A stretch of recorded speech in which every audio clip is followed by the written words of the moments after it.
En este viernes no nos podía faltar el análisis político contigo, mi querido Juan María Naveja, ¿cómo estás? Pues muy bien, pero qué mañana, mi querida Magda. Un gusto saludarle a la audiencia Mega Noticias TVC. Fue una mañana trepidante. Oye, una mañana de mucha vorágine informativa y que, por cierto, híjole, Juan María, a ver, ¿no te parece que realmente vivimos en un México surreal de los otros datos? Escuchábamos esta mañana al presidente Andrés Manuel López Obrador decir que casi no hay saturación en hospitales COVID y, por otro lado, también, pues, negar los datos del Coneval. ¿De qué se trata, caray? Mira, yo creo que le estás poniendo mucho adorno. Tenemos un presidente ignorante, no le demos muchas vueltas al asunto. Mira, dice, la encuesta, no estoy de acuerdo con la encuesta, señor, no fue una encuesta. Es un modelo, es una investigación desarrollada por el órgano oficial autónomo encargado de medir la pobreza en México. Y te sale con una serie de lugares comunes. La moneda, que si se ha mantenido en un cierto nivel, eso no tiene nada que ver con las políticas de México, ni tiene nada que ver con las condiciones económicas del país. Te sale con la tortilla, Magda, la tortilla anda hasta en 23, hasta en 30 pesos, se perdió completamente eso. Y verdaderamente que cuando te dice, tengo otros datos, a ver, Magda, ¿te ha tocado ver una conferencia de prensa en la que presente los otros datos? ¿O simplemente es una frase que él cree con la que ya puede engañar a la gente? Y luego está hablando del salario. Yo nada más te recuerdo, Magda, que fue en 2016 cuando se acordó el proyecto de incrementar el salario mínimo. Y que no solamente es el Coneval, también es el INEGI, el otro órgano autónomo encargado de darnos los niveles en los que se encuentra el país. Y el INEGI y también el Coneval coinciden en la situación que está predominando en el país, que es de verdadera crisis y de aumento de la pobreza. Tres Oye, millones 800,000 pobres de López Obrador. pero ¿sabes qué? Que además también hay que recordar que recientemente se hizo un ajuste a la inflación y vamos a terminar con una inflación histórica este año del 6%, si no me está fallando el dato en la memoria.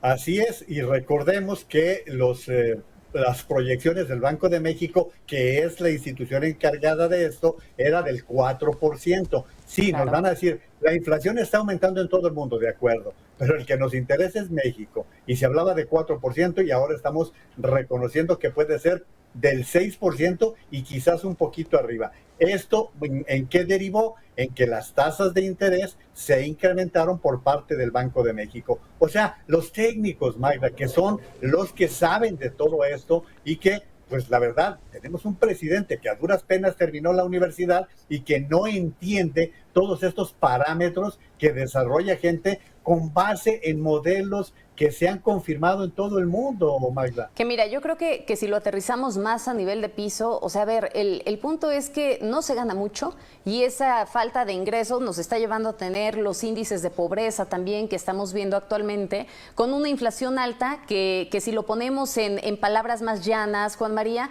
pues eso significa que nos está pesando más en el bolsillo porque los precios se siguen incrementando y con una recuperación económica que en realidad pues no es tanto ya, no estamos hablando de un crecimiento de la economía, estamos hablando de un rebote de la economía y que podría llevarnos hasta el 2023 tener los niveles de antes de la pandemia, en donde ya de por sí veníamos con un decrecimiento, ¿no? Para poder poner toda esta fotografía completa. Sin embargo, pues resulta verdaderamente lamentable el hecho de que no se estén ocupando los datos que nos están presentando los expertos para poder dar un golpe de timón y poder redireccionar la política social que actualmente se tiene, que se está viendo no está dando resultados. Que fue por la pandemia en gran medida, sí, sí, Juan María, pero pues, ¿qué vamos a hacer? Aún así, no ha habido política pública que alcance, no ha habido programa social que acabe con la pobreza. Qué bárbara, acabas de decir exactamente la situación, Magda. Esa es la realidad.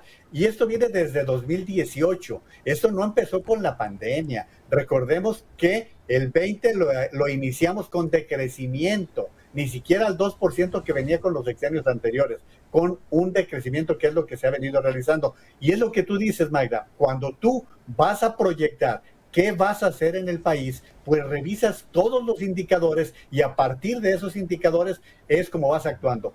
yo te hago una advertencia, Magda. Se supone que Rogelio Ramírez de la O es un técnico calificado. No sé en qué términos hable con el presidente de la República. Lo que sí sabemos, lo que sí tenemos muy claro, mi querida Magda, es que es un técnico que no creo yo que desestime la información de los órganos especializados y la información de los técnicos que nos van marcando todo esto. Mira, Magda, este mes, el mes de agosto, es decisivo porque el 8 de septiembre se tiene que presentar ante la Cámara de Diputados el proyecto de gasto público para el próximo año. ¿Cómo lo haces? Pues con base en los indicadores, Magda. No tienes otra forma de establecer en qué y cómo vas a gastar el dinero.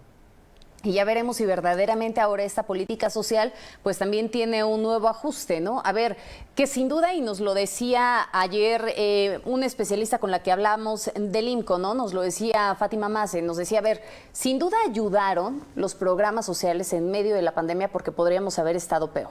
Sí, se ayudaron, pero es que el asunto va más de fondo, hay que revisar toda una serie de decisiones que se han tomado en torno a lo que tenemos actualmente para poder redireccionar esa política de carácter social. Ahora, también tenemos otra situación, Juan María, y le estamos entrando al tema económico sin verdaderamente entrar de lleno a lo que está significando esta tercera ola de contagios de COVID-19, que dicen los expertos que no debería de llamársele así, ¿no? Porque todo el tiempo hemos tenido altos y bajos y bueno, sería un repunte más de esta pandemia que, bueno, está dejando un número importante de personas contagiadas nuevamente. Y lo que sí me parece indignante, Juan María, es que escuchábamos a Hugo López-Gatell decir el martes, ¿no?, que solamente había un 2% de mortalidad entre los contagiados. Pero no sé si coincidas conmigo, hablar aún así del 2%, pues es hablar de vidas humanas que se están perdiendo. Así hablaras del 1%, Magda. Es que a este gobierno la susceptibilidad no se les da la compasión frente a los seres humanos. Ayer, Magda, nos informaron de más de 21,000 contagiados. Y como tú estabas diciendo hace un momento, los contagiados están corriendo el riesgo de morirse. Estamos ya con más de 600 muertos todos los días, producto de, como tú dices, de la variante Delta, que ya nos habían advertido. Estamos con una variante que es más grave, que es más dañina. Esto se ha venido presentando y hoy nos están diciendo otra vez en la Ciudad de México el semáforo naranja, y todo parece indicar que es más una decisión voluntarista, una decisión de estar simpatizando o estando cumpliéndole caprichos al presidente de la República y no de acuerdo a las necesidades. Es que, Magda, el semáforo rojo no significaba a estas alturas paralizar las actividades. No. Es que ¿qué aprendimos del último año? Y entonces eso Nada. te debió llevar, pues sí, exactamente. Es que Magda. nada, porque, a ver, estamos hablando de que ayer decía Hugo López-Gatell en la junta que tuvo con los gobernadores que el regreso a clases ya va a ser considerado como una actividad esencial. Yo creo que todos coincidimos en que es necesario que los chavos ya puedan estar nuevamente en contacto, que necesitan realmente tener esa vigilancia directa con sus maestros, la retroalimentación, el rezago educativo y lo que tú y yo hemos platicado en muchas ocasiones. El asunto es que cuando primero se hablaba de un regreso a clases de manera presencial, no teníamos el número de contagios que estamos teniendo en este momento. Y me parece que el miedo es grande, Juan María, para todos los padres de familia, para los chavos. A ver, Magda, el presidente es el que empezó con esto de que llueva, truena o relampaguea, regresa. A ver, ¿y cuándo ha hablado del apoyo económico para poder arreglar las escuelas que están hechas un muladar? Hoy escuchábamos a la secretaria de Educación diciendo, queremos, como dice el señor presidente, no, Delfina, usted no tiene que complacer al presidente, tiene que ser responsable y atender las situaciones reales que se están presentando para los niños y jóvenes. Es que ahí se escudan en el asunto de la escuela es nuestra. ¿Para qué quieres un recurso adicional? Si tenías el recurso de la escuela es nuestra, pues encárgate tú con la sociedad de padres de familia, eso es lo que mencionan. Nada más que los niños son nuestros, mi querida Magda, y tú a tus hijos los vas a mandar a la escuela si consideras que las condiciones en que van a llegar a la escuela no será de contagio. No hay agua, Magda, y no estamos inventando. Los reporteros de Mega Noticias están presentando reportajes de toda la República en donde ves que no hay agua, los baños no sirven, los pupitres están amontonados, hay un abandono absoluto en los planteles del país. Entonces no puedes regresar a clases. Sí, yo estoy de acuerdo en que los niños están ante una situación adversa. Estoy de acuerdo en que los niños necesitan respirar del encierro en que han estado. Claro. Pero las autoridades educativas... ¿Sabes qué? Así es. Recientemente, pues hablábamos también de que la pandemia de COVID-19 ha marcado muchas desigualdades que tiene nuestro país, ¿no? Y ha incrementado esa brecha entre, pues, las distintas, permíteme decirlo así, las distintas clases sociales, aquellas personas que pueden llegar a tener más oportunidad para una cosa y otra, ¿no? Así nos lo ha reflejado la encuesta del INEGI, el estudio del Coneval y demás. Y particularmente en este punto, Juan María, no es lo mismo lo que va a pasar con aquellos chavos que puedan regresar o no de manera presencial en las escuelas particulares a las escuelas públicas. Y nada más basta mencionar un factor, además de todos los que ya has enumerado, de la falta de agua, las condiciones de estructura, de infraestructura, de la escuela en sí misma, y eso es la cantidad de chavos que acuden a las escuelas públicas. ¿Cuántos chavos tienen en los salones y cómo le van a hacer para poderlos dividir realmente sin que esto se vaya a descontrolar, sin que tengan saturación en cada una de las aulas? Me parece que hay que empezar también por ahí. Es que, a ver, ¿qué vas a hacer con los alumnos de cuarto, que son 30, que no tienen un espacio suficiente?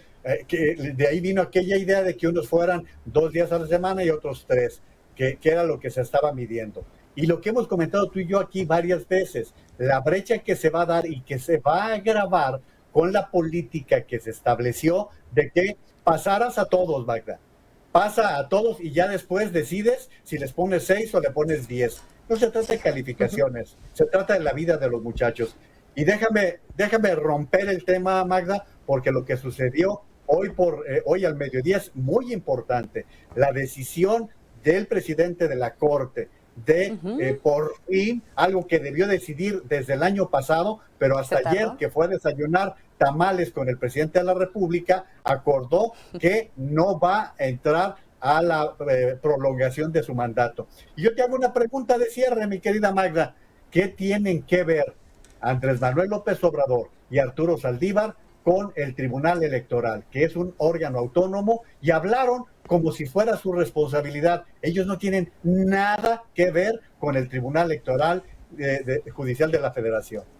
Fíjate que ya justamente lo decía esta mañana el presidente López Obrador en conferencia de prensa, decía que bueno, yo creo que ya ahora sí le quedó claro que el Poder Judicial, en este caso la Suprema Corte, tampoco puede hacer nada directamente con los magistrados que tienen en este momento todo un verdadero relajo. Pero si Arturo Saldívar no hubiera tomado esa decisión, verdaderamente podríamos seguir hablando de una crisis al interior del Poder Judicial. Qué bueno que se pone en esta postura, aunque a mi parecer se tardó. Mi querido Juan María, te mando un abrazo, nos vemos el lunes. Cerraste excelente, mi querida Magda, así que te mereces un buen fin de semana. Gracias por la flor. Te mando un abrazo enorme, Juan María, nos vemos. Igualmente. Y vamos a continuar nosotros con la información. Hay noticias.